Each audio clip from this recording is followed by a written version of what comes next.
ये वो one of the crazy information वाली वीडियो नहीं होने वाली है इसमें तुम्हें कुछ नया ही बहुत ब्रह्मांड का ज्ञान दूँ।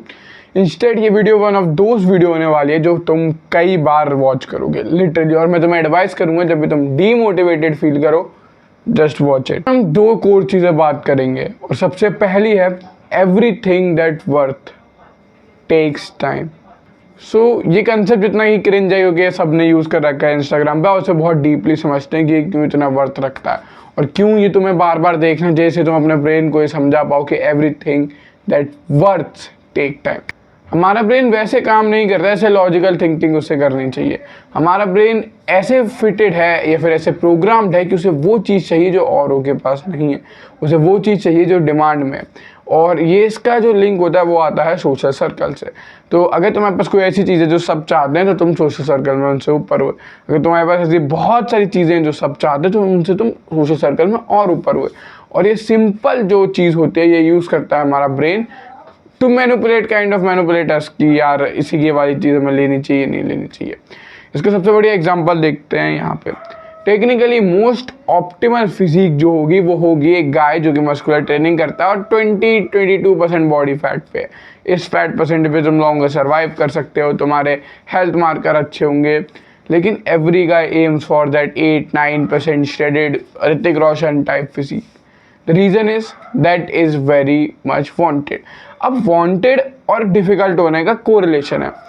जो चीज़ ज़्यादा डिफ़िकल्ट होती है क्योंकि वो कम होती है, रेयर होती है, तो इस वजह से वो वांटेड हो जाती है। डिफेंडर तुम्हें रोड पे नहीं दिखेगी जितनी वैगनआर दिखेगी। अभी इवन तो कुछ लोगों के लिए वैगनआर भी वांटेड है। वैगनआर भी एक ऐसी चीज़ है जो दे वांट टू हैव, है ना, उनके ड्रीम टाइप। लेकिन ऑन एवरेज बेसिस पे अगर तुम उनसे बोलो कि which is more rarer, which is more harder to find, defender will be the one. So defender क्योंकि वो कम है तो वो ज़्यादा रेयर है। अब उसके कम होने की वजह यह है क्योंकि वो ज़्यादा महंगी है। तो सेम चीज़ जाती है। एक फिजिक बनाना, एक बहुत तगड़ी फिजिक डेवलप करना काफ़ी ज़्यादा हार्ड है जिस वजह से वो रेयर है। और क्योंकि वो रेयर है तो उसकी जो चाहत है इंसान के मन में वो बहुत ज़्यादा है।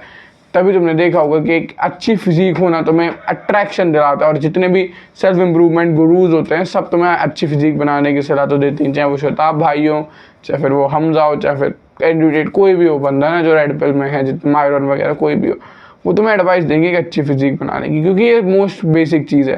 क्योंकि फिजिक तुम पैसे से नहीं खरीद सकते। तुम्हारे पिताजी की कितने भी मनी मिल जाए, तुम जब तक खुद हार्ड वर्क, डिटर्मिनेशन और सब चीज़ें नहीं करोगे तब तक फिजिक नहीं बना सकते। इसलिए वो फिजिक पुश करते हैं। दूसरा कंसेप्ट ऐसे ही मनी के लिए यूज़ होता है। मनी इतनी हार्ड क्यों? सबसे पहले मैं तुम्हें बता रखा है money is stored time, energy and skills of a human. तो मनी इंपॉर्टेंट है। मनी इंपॉर्टेंट इसलिए क्योंकि मनी इज स्केर्स। हर कोई मनी के पीछे, मनी इज़ वांटेड। क्योंकि मनी इज़ वांटेड तो मनी बनाना उतना ही हार्ड है। एवरीबडी वांट्स 1 लाख रुपए पर मंथ वाली जॉब या उससे ज़्यादा, या मे बी 10 लाख पर मंथ के लिए कुछ बंदे एम कर रहे होंगे। तो एनीवेज लेट्स से 1 लाख। सो 1 लाख पर मंथ वाली job is very hard. Everyone aims to be a civil servant, IFS, IPS, IAS, foreign service officers, है ना।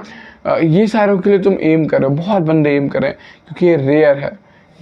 तो क्योंकि रेयर है और सब एम कर रहे हैं तुम्हें हार्ड वर्क भी ज़्यादा करना पड़ेगा। टिपिकली अगर लेट्स से हम IAS के एग्ज़ाम की बात करते हैं, लेट्स से IAS एग्ज़ाम में इस साल कोई बंदा फॉर्म नहीं भरता सिवा मेरे। तुम्हें क्या लगता है मुझे कितना कहाँ हार्ड वर्क करना पड़ेगा? क्वालिफाइंग ना के बराबर, ठीक है। क्योंकि उनके पास वैकेंसी और बंदे फॉर्म नहीं भर रहे हैं तो ऑफकोर्स वो मुझे सेलेक्ट करेंगे।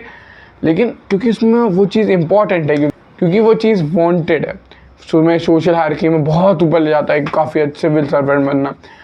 तो इसलिए उस पर बहुत ज़्यादा लोग काम करते हैं और वो हार्ड टू गेट है। तो ये चीज़ें, तीनों चीज़ें कोरिलेशन में चलती हैं। अब दूसरे पॉइंट जिसके हम बात करने वाले हैं वो है टाइम विल पास एनीवेज। चाहे फिर वो फिजिक हो गई, चाहे फिर वो सिविल सर्वेंट की जॉब हो गई, या फिर हुआ मनी कमाना, तीनों चीज़ों के लिए टाइम लगता है और शुरू में कोई रिजल्ट नहीं मिलता। जब तुम IAS की पढ़ाई कर रहे होगे शुरू के में भी 1 साल 2 साल, तो 2 साल तक तुम्हें घंटा कोई इज्जत नहीं देगा। चाहे तुम्हारा IAS का 90% 99% कोर्स पूरा हो गया और तुम 99% तक सब कुछ कर चुके हो, तब भी तुम्हें 0% इज्जत मिलेगी जब तक वो तुम 99 को 100 नहीं करके सब क्रैक नहीं कर लेते। ये जीवन का नियम है। जब तुम फिजिक बनाते हो तो उसमें 1 साल 2 साल 3 साल नहीं, एटलीस्ट 5+ ईयर लगने वाले तुम्हें ऐसी फिजिक बनाने में जो हर टाइम तुम शो ऑफ कर सको। कि बीच पे भी अचानक उतार दी कोई पंप नहीं, कोई कुछ नहीं, तो मतलब जला दी 2-4 देख के, तो 5 ईयर नियर अबाउट लगेंगे तुम्हें। सेम तुम्हारा मनी कमाने के लिए, एक मनी कमाने के लिए सिस्टम बिल्ड करो, चाहे फिर तुम बिल्ड करो कोई कंपनी, चाहे कोई जॉब के लिए स्किल बिल्ड करो। जब तुम कुछ भी बिल्ड करोगे तो you need to have some time जिसमें तुम मनी नहीं बना रहे हो, सिर्फ तुम स्किल पे काम करो या बिजनेस बना रहे हो जिसमें सेल्स नहीं हो रही, XYZ दिक्कत है। लेकिन जो मनी आना शुरू होगी वो एक लिमिट के बाद आना शुरू होगी, और तब तक there will be no money, there will be no reward. लेकिन शर्त क्या है? शर्त यह है कि time will pass anyways.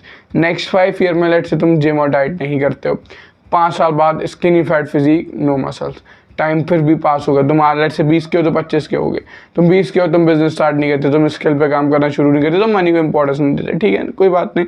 Next 5 year फिर भी बीतेंगे, you will be broke. Next 5 year में लेट से तुम अपनी ड्रीम जॉब, लेट से सिविल सर्वेंट के लिए पढ़ाई नहीं करते हो, 5 साल फिर बीतेंगे and you will be jobless, and it is the dynamic super ultra truth of the world. You will not be able to achieve it if you don't give time, and time will pass anyways. So if तुम काम नहीं करते हो तब भी time pass होगा, if तुम काम करते हो तब भी टाइम पास होगा। तुम मेरे को एक फेयर पॉइंट दे सकते हो, तुम्हारी प्रायोरिटीज डिफरेंट है और मैं समझ पाऊंगा कि हाँ प्रायोरिटीज डिफरेंट हो सकती है, तुम डिफरेंट चीज़ पे टाइम दे रहे हो। लेकिन जस्ट तुम ये सोच के बैठ जाओ कि यार फिजिक बनाने में 5 साल लगेंगे, कौन 5 साल मेहनत करेगा, मत बनाते हैं। या फिर तुम ये सोचो कि यार ये बिजनेस क्रिएट करने में मुझे 2 साल लगेंगे, 4 साल लगेंगे, क्या करूँगा मैं, नहीं बनाते। तो तुम्हें ये कंसेप्ट समझना पड़ेगा, टाइम फिर भी बीत जाएगा।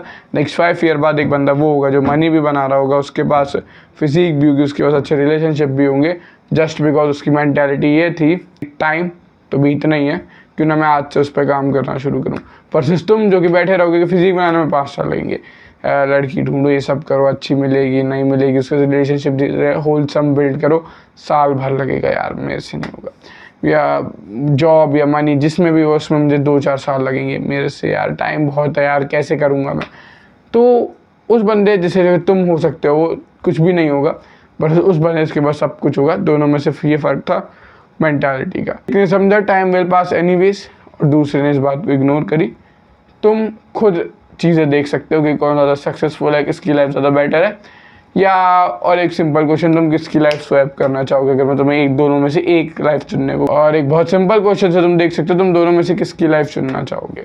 अगर लेट से मैं तुम्हें ऑप्शन दूंगी, तुम्हारे पास तुम्हारी लाइफ बेटर करने का कोई तरीका नहीं है, तुम मर चुके हो, तुम्हें इन दोनों में से एक लाइफ चुननी है, तुम किसकी चुनोगे। वीडियो खत्म करते हुए बताता जाऊँ, life sucks for losers and that's true, please be a winner if you can.